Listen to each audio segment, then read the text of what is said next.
자, 다음은 어떤 소식인가요? 네, 다음으로 이번 소식 역시 세계적으로 뜨거운 소식입니다. 네. 지난 4일에 미국 트럼프 행정부가 유엔의 파리 기후변화 협정을 공식 탈퇴하겠다고 통보를 했습니다. 이에 대해서 세계 각국에서 비판이 이어지고 있는데요. 이 소식을 준비했습니다. 네, 사실 이미 2년 반 정도가 됐죠. 트럼프 대통령이 당시에 탈퇴를 선언하면서 예견됐던 소식이긴 한데 막상 또 이렇게 다시 한번 발표를 하니까 반응이 또 안 좋게 나타나고 있죠. 네, 그렇습니다. 트럼프 대통령은 이전에 수차례 기후변화는 없다, 자신은 기후변화를 믿지 않는다 이런 발언을 해왔고요.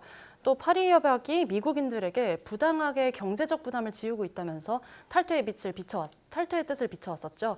결국에 트럼프 행정부는 2017년 6월에 파리 협약 탈퇴를 선언을 했는데요. 실제 탈퇴를 하려면은 협약이 발효된 날인 2016년 11월 4일 이후에 3년이 지나야 하기 때문에 아직 이 당사국 지위를 미국은 유지를 하고 있긴 합니다. 그런데 최종 탈퇴는 지금으로부터 1년 후인 2020년 11월 4일에 이뤄질 전망입니다. 네, 미국의 결정에 대해서 비판의 목소리가 큰데 다른 나라의 반응들은 어떤가요?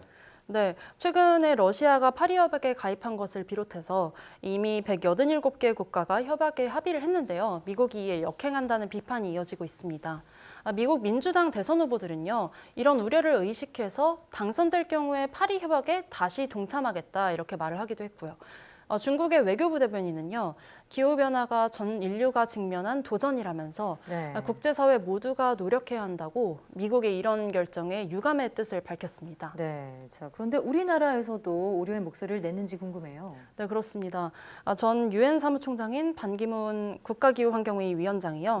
트럼프의 파리 협약 탈퇴를 이 선언을 비판을 하면서 뉴욕타임스에 현지 시각 7일에 기고문을 냈습니다. 참고로 파리 협약은요, 2015년에 당시 반기문 유엔 사무총장 주도로 전 세계가 온실가스 감축에 동참한 합의입니다. 내용을 자세히 보면요. 네, 제목이 미국 트럼프 대통령이 이해해야 할 만한 언어로 풀어 쓴 기후변화 위기입니다. 파리 협약 탈퇴로 미국이 얻을 수 있는 이익이 무엇인지 이해하기 어렵다 이런 말로 시작을 하는데요. 트럼프 대통령이 이해할 만한 언어로 풀어 쓰자면 만약 우리 시대에 지구 평균 온도가 1도 추가 상승한다면 이 지구에는 승자는 없고 패자들만 남게 될 것이다 라고 말을 하고 있습니다. 네, 이 트럼프 대통령이 이해할 만한 언어로 풀어서 얘기했다는 표현이 좀 웃기기도 한데요. 자, 수차례 전 세계 과학자들이 공통적인 얘기를 한 것이잖아요. 네, 그렇습니다. 지난 5일에는 또 세계 153개 나라의 과학자 이 만천여 명이 국제학술지 바이오 사이언스에 공동 성명을 내기도 했죠. 인류가 즉시 행동하지 않으면은 기후변화는 인류에 막대한 고통을 가져온다 이런 내용이었는데요. 수많은 과학자도 같은 목소리를 내고 있다는 겁니다. 이처럼 과학자들도 기후변화에 대해 경고를 하고 있는데 반 전 총장의 기고문 내용 좀 더 전해주시죠. 네, 이어서 반 전 총장은 미국의 파리 협약 가입 유지가 미국의 이익을 위해서도 해야 한다는 강력한 설득을 하고 있습니다.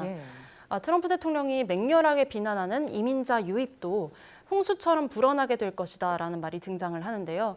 그 근거로 반 위원장은요, 세계은행의 연구 결과를 인용했습니다. 기후변화는 약 140만 명에 달하는 멕시코와 중앙아메리카인들이 삶의 터전을 벌이고 이주하도록 내몰 수도 있다 이런 내용입니다.